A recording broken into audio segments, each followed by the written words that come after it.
வணக்கம். என் முகமது தன்வி. நான் 5ஆம் வகுப்பு படிக்கிறேன். நாங்கள் இருவரும் சேர்ந்து இப்ப கடி ஜோக் சொல்ல போகிறோம். உப்பு சைவமா அசைவமா? சாம்பார்ல போட்ட சைவம், கறிக்குழம்புல போட்ட அசைவம். அதிகமாக பங்களாக்கள் உள்ள நாடு எது? பங்களாதேஷ். எல்லா பிரியாணிக்கும் டெஸ்ட் வச்சா எந்த பிரியாணி ஃபெயில் ஆகும்? முட்டை பிரியாணி. இன்சியல் உள்ள ஓனாய். இந்த ஒரு ஹோட்டல்ல மட்டும் சாப்பாடுமே சூடாவே கிடைக்காது, அது எது? ஆரியபவன். டாக்டர் ஊசி போடும்போது தடுத்தாராம், ஏன்? தடுப்பூசி. இதிலே பெரிய கேட்டது கோல்கேட்டா. பிடிக்க முடியாத ஆவி என்ன?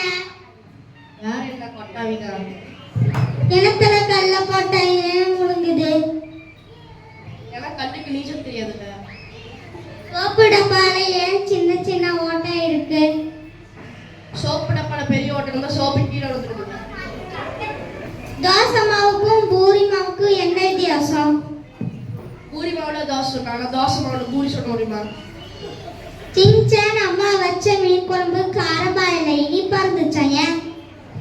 ஏன்னா ஜிலேபி மீன். ஒருத்தன் அவனோட மாட்டுக்கு மசாலா பால் சாப்பிட கொடுத்தாலாம், ஏன்? மசாலா பால் கிடைக்குதான்னு பாக்குறதுக்கு தான். மற்ற எல்லா டாக்டரையும் விட பல் டாக்டர் தான் பணக்காரங்களா இருப்பாங்க, ஏன்? ஏன்னா எல்லாத்தோட சத்தையும் புடுங்குறாங்கல்ல. பிடிக்க முடியாத தீ எது? கரண்டி.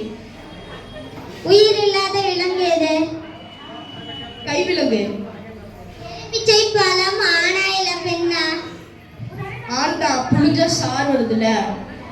கசப்பே இல்லாத மொழி எது? தேர்மொழி.